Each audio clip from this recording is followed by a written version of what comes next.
2025년 9월 14일 주일 예배를 하나님께 드리도록 하겠습니다.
하나님 아버지, 저희는 연약하여서 또 때로는 감정에 사로잡혀 의도적으로 불순종하곤 합니다.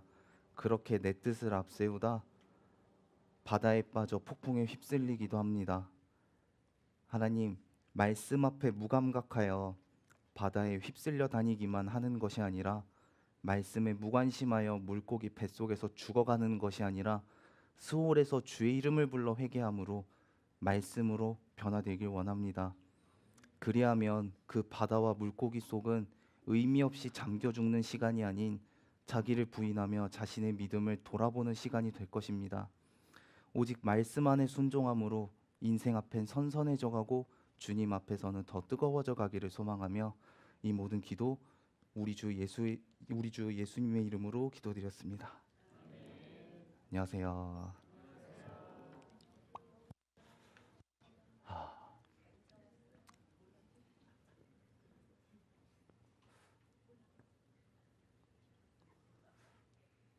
제가 전에 가끔씩 좀 안 보이던 것들이 보이면서 좀 꽂히게 되는 몇 가지들이 있는데, 비슷해 보이는 두 가지를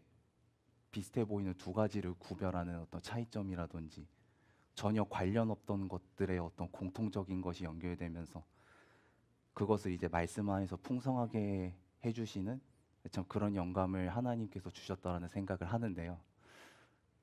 그러다가 이 하나님께서 주신 영감을 가지고 이제 어떤 생각을 좀 해봤었냐면, 우리가 추락이랑 착륙이라는 단어가 있잖아요, 우리말에.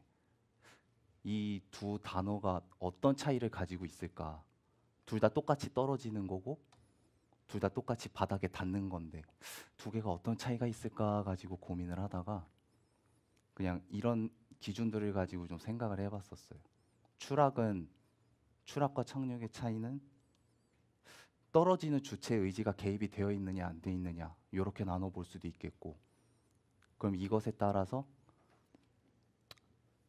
어떤 향하는 목적지가 명확하냐 불명확하냐로 나눠볼 수도 있겠고, 그리고 제가 좀 주목하게 되는 거는 안전장치의 발생 여부에 따라서도 이렇게 나눌 수도 있겠더라고요. 추락은 안전을 보장하지 못하지만 착륙은 안전을 보장해 주잖아요.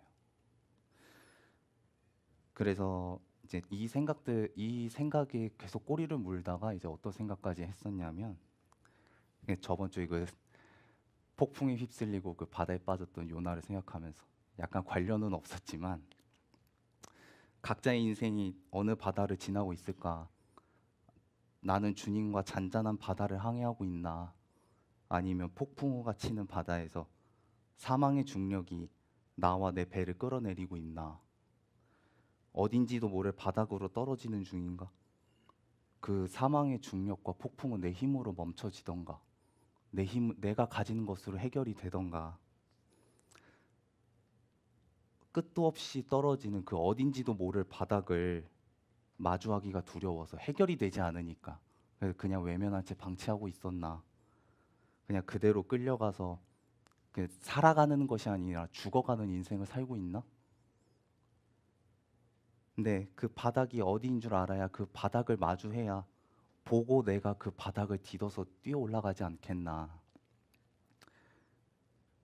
그렇다면 그 바닥으로 떨어지는 가운데 우리가 하나님께 붙들려 간다면 그 바닥으로 떨어지는 시간은 추락하는 시간이 아니라 착륙하는 시간이 되겠구나.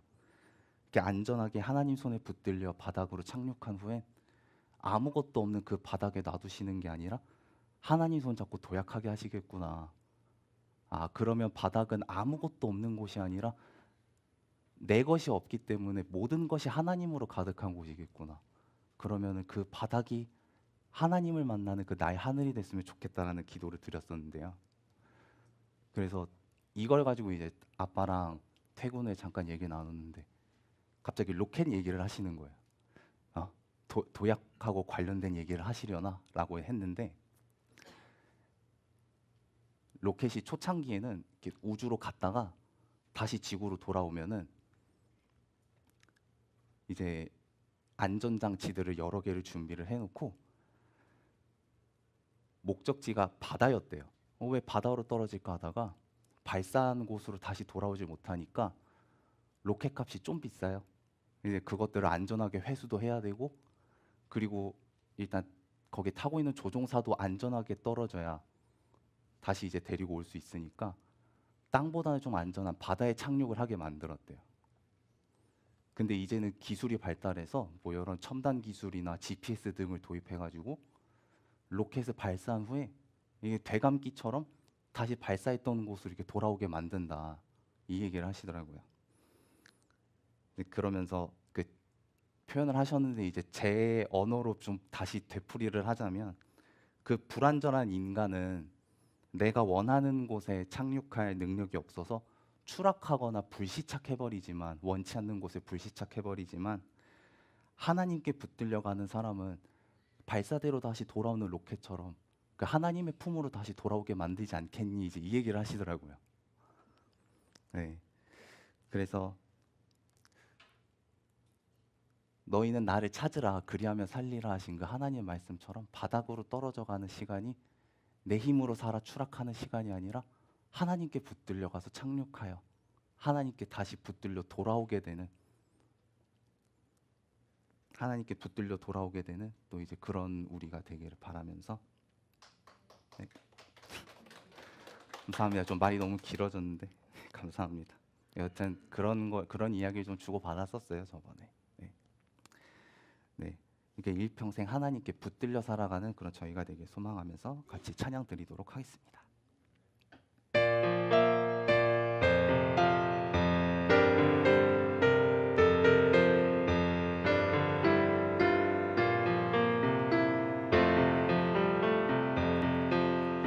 하나님은 나를 너무너무 사랑해 예수님을 보내셨네 나를 위하여 내가 그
어떤 만물보다 하나님 가장 기쁨은 날 만드심이라. 한 번 더 하겠습니다.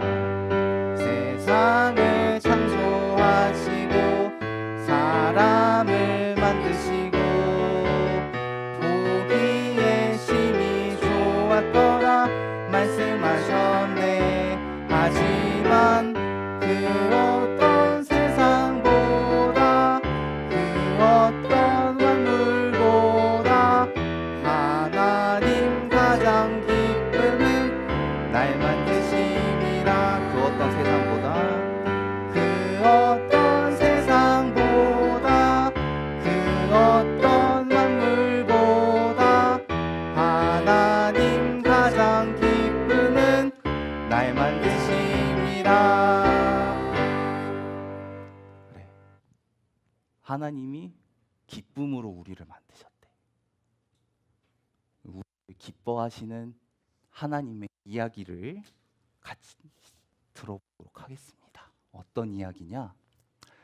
오늘의 이야기에서는 예수님께서 마리아와 제자들과 함께 갈릴리 가나라는 곳에 가게 되시는데 여기에서 결혼식이 열리게 된 거야. 그래서 이 결혼하는 사람들을 축하해 주러 결혼식에 참석을 하셨지. 결혼식에 참석을 해서 맛있는 음식도 먹고 맛있는 음료수도 마시면서 그렇게 잔치가 즐겁게 이어지고 있는데 그곳에서 일하는 사람들이 갑자기 어두운 표정으로 바쁘게 돌아다녔을지도 모르겠어. 야, 어떡해? 야, 이거 좀만 더 주면 큰일 나겠는데 이거. 야, 사와야 되는 거 아니야? 근데 지금 시간이 너무, 야, 이거 이러다가 다 바닥 나겠어. 큰일 나겠어. 그때 마리아가 일하는 사람들에게 물어보는 거야. 저기 혹시 무슨 일이 있나요? 아, 저 다른 게 아니라 포도주가 얼마 안 있으면 다 바닥나게 생겼어요. 몇 잔 더 주면 다 떨어질 겁니다. 사오기엔 시간이 너무 부족한데 이거 어떻게 해야 될까요? 얘기하는 거야. 왜 포도주 떨어진 걸로 이렇게 다들 다급해할까?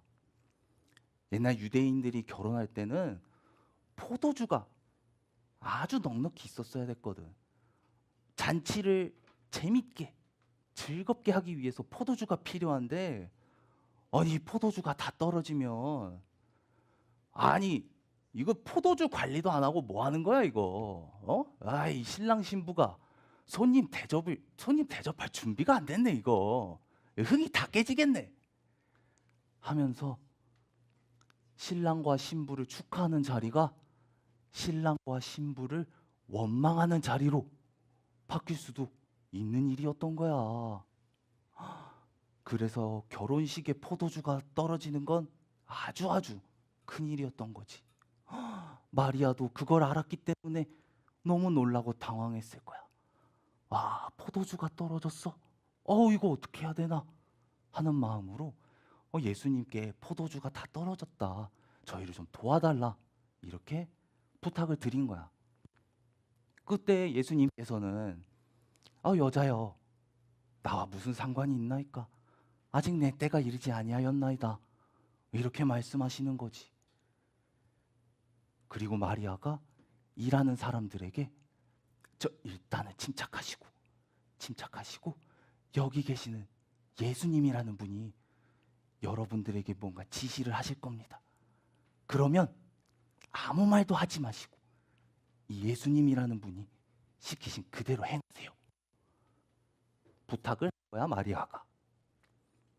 그런데 마침 그 결혼식에는 큰 돌 항아리 6개가 있었는데 이 돌 항아리를 언제 쓰냐? 우리가 밥 먹기 전에 물로 깨끗이 비누칠해서 손 씻고 밥을 먹지. 그것처럼 율법에 따르면 밥 먹기 전에 그리고 밥 먹은 후에 이렇게 손발을 씻을 수 있도록 물을 담아놓는 항아리가 있었는데 이것이 그 돌 항아리였더라.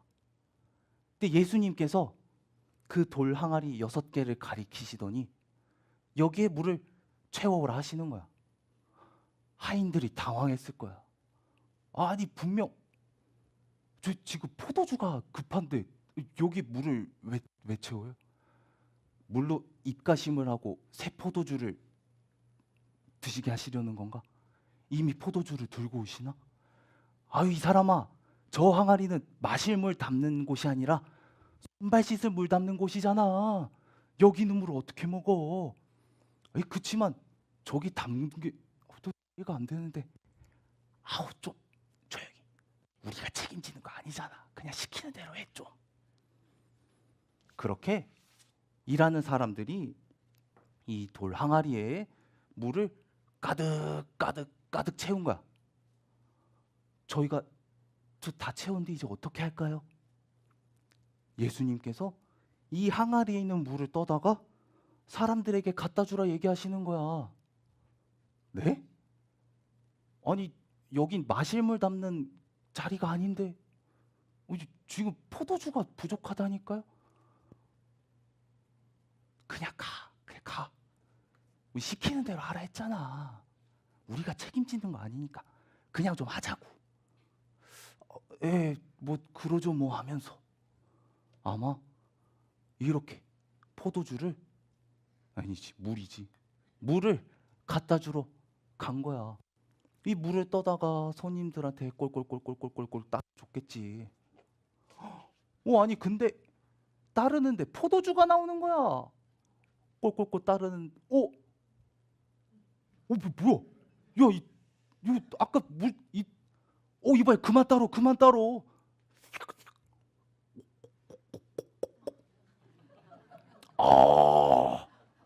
아, 아니 말이야. 아니 보통 잔치집에 가면 말이야.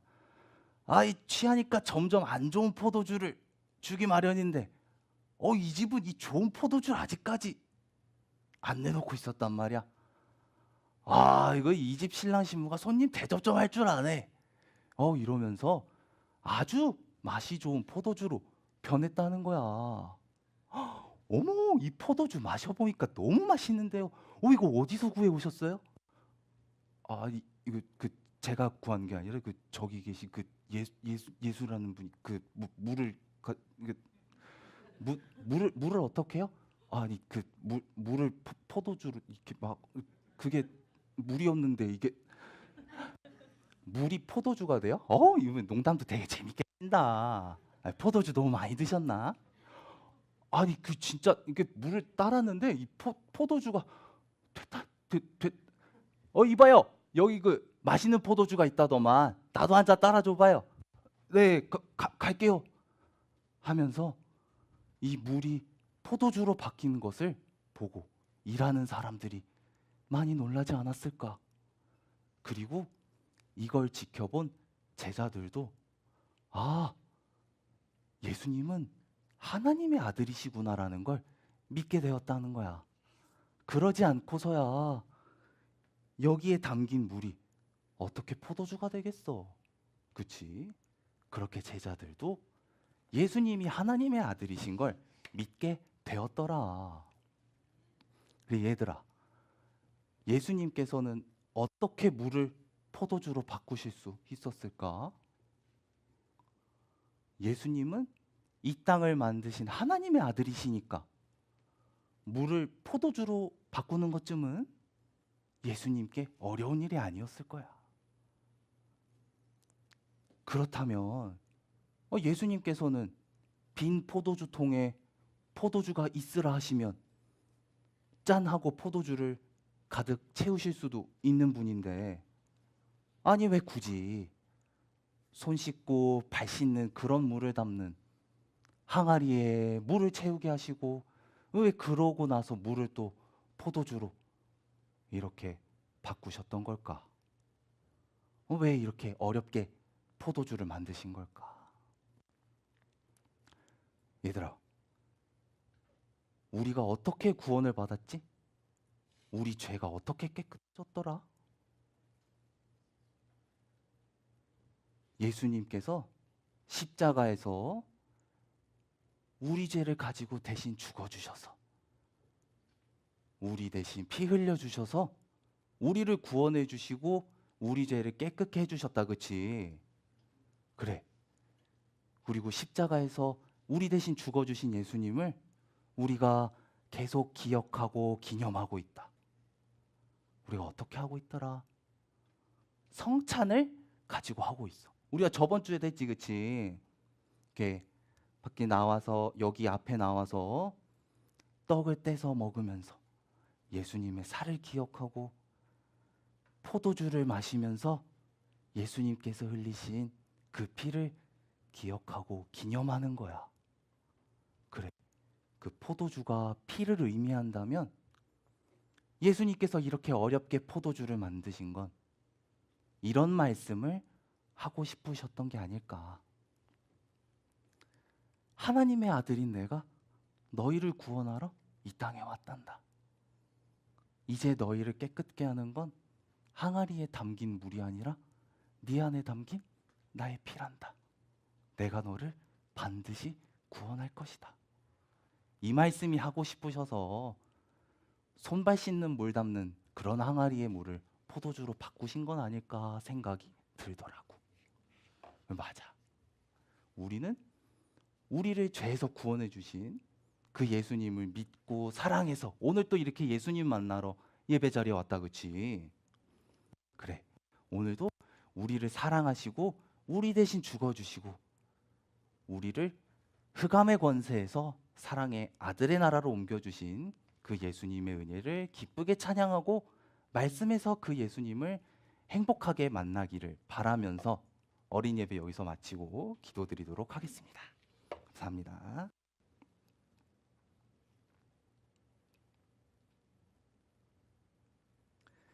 하나님 아버지, 유대인들의 약혼 절차는 대략 다음과 같습니다. 신랑이 신부에게 가서